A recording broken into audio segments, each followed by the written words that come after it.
Osio, Minister Midnight Dawado. Hello, my name is Minister Midnight. Welcome to my channel. If this is your first time here, please like, share, subscribe. If you want to see any more content and posts about videos, spirituality, ancestral veneration, root work, I'm your guy. Hit me up, I'm here to talk about today about ancestral veneration, how to work with your ancestors and spirit guides. And everyone has different methods. I have my own methods, and sometimes those methods change. And it's okay if you have certain spiritual techniques and you plan on making those a routine that you do every single day, and you don't happen to get around to them all the time. That's common. That's fine. Um, you just have to not be so hard on yourself, and how to find that gentle criticism of, hey, I didn't do this like I initially wanted to, but it's okay. I can make a new technique, or try this again later tonight or tomorrow.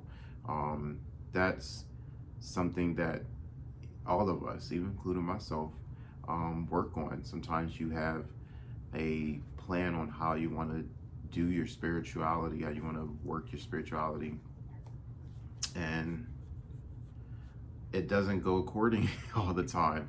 Sometimes plans change. Sometimes other responsibilities get in the way. But honestly, this is Azul. Azul saying hello to you guys. So say hi, Azul. Say hi, babies. All right, you're gonna knock my stuff down. But yeah, sometimes things happen, and it's okay. So long as you take note of that, stop smelling the coffee on my breath, and taking it just a step at a time, being, of course, gentle with yourself. So some of the ways that you can work with your ancestors or work with your spirit guides, is definitely leaving a candle out. Leaving a candle out, a white candle, maybe with a cup of water, a glass of water, and you want to get down, and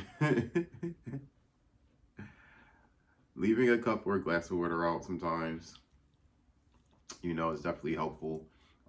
You can also do things like leaving a tarot card out, a card that represents that ancestor or that spirit guide to you, if you do not have anything that particularly belong to that ancestor. For me, like, I have ancestral jewelry, piece of jewelry that was actually handed down to a few ancestors, and that I keep right here in this pot. That's one of my ways that I connect. No biting. One of the ways that I connect to my ancestors. Another way is pictures. Definitely keeping pictures around. I have pictures of certain ancestors around that I sometimes would look to and talk to, especially if I'm seeking their guidance, and just recalling some of the stories that they've experienced here in life, because they were here to grow and learn as well. And they left what they learned behind. They left it with other family members, living members, and those get passed down, whether it's through word of mouth or just through teaching by example.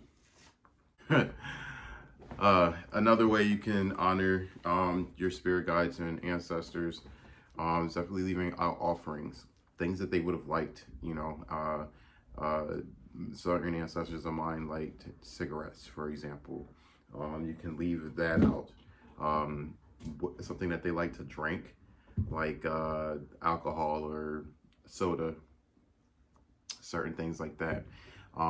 These things help you connect with them, and kind of gives them a foothold into this world, things that they used to like and that they used to partake in, that they no longer have access to. So hey, give them that access.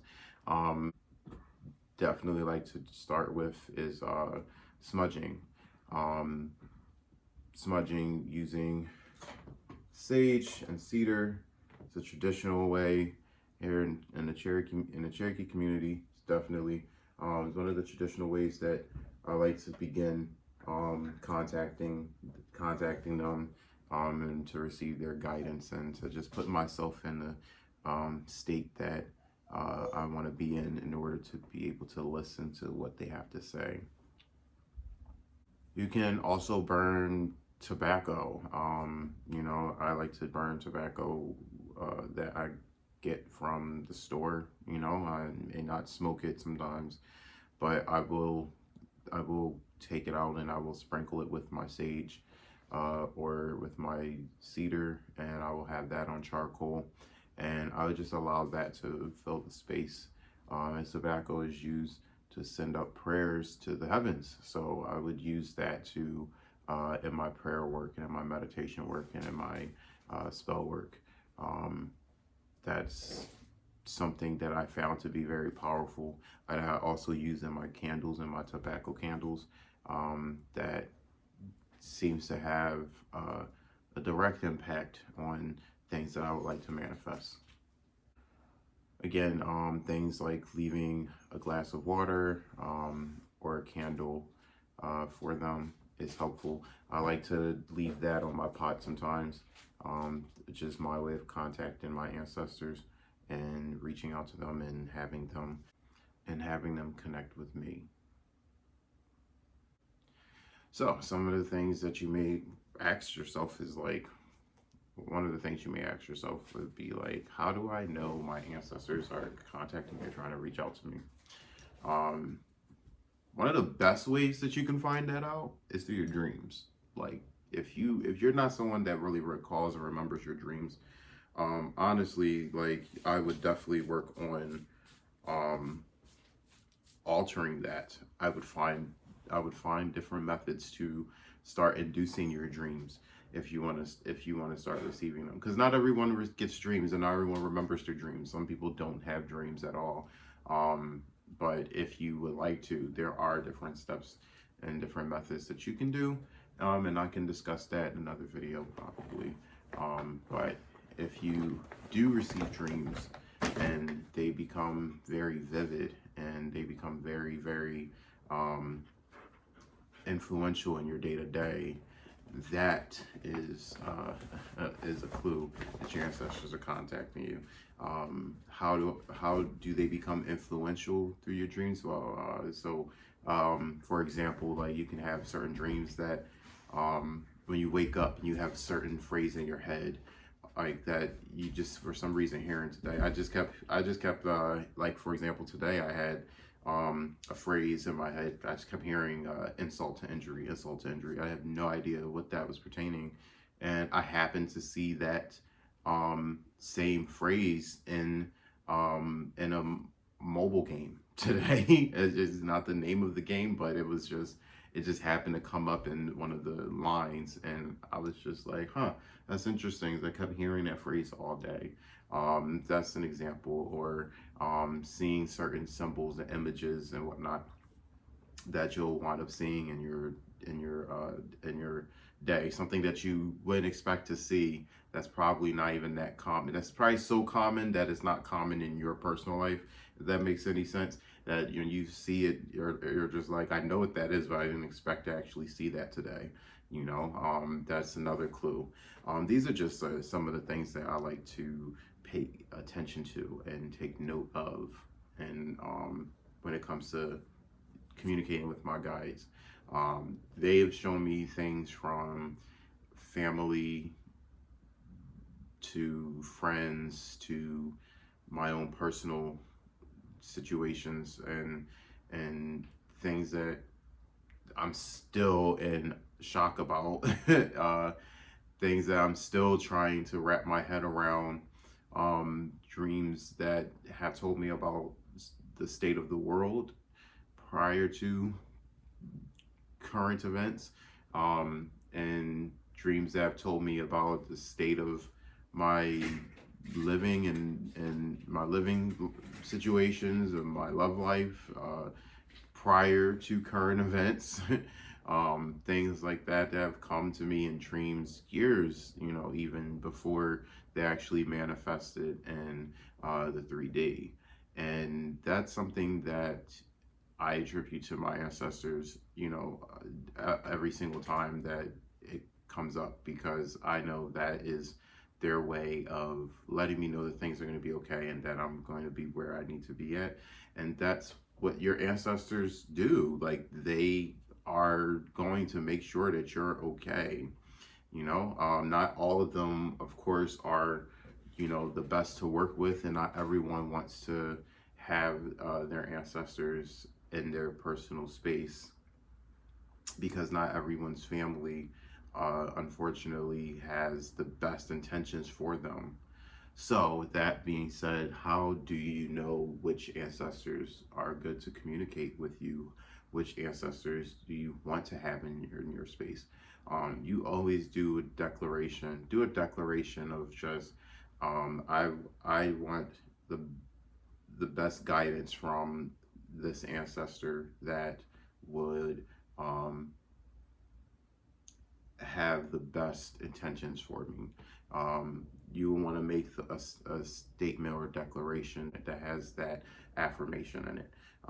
You want to always make sure that the people, living or non-living, that are around you are always, within your best interests.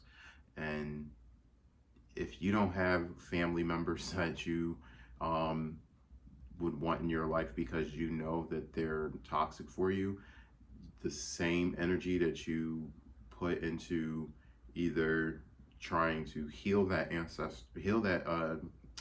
family member, or blocking them from your life, or blocking access from yourself, you will want to put that same kind of energy with your ancestors. If you can't heal that ancestor, because let's face it, there are some ancestors who left this planet not happy with how they left things, not happy with where they were in their life.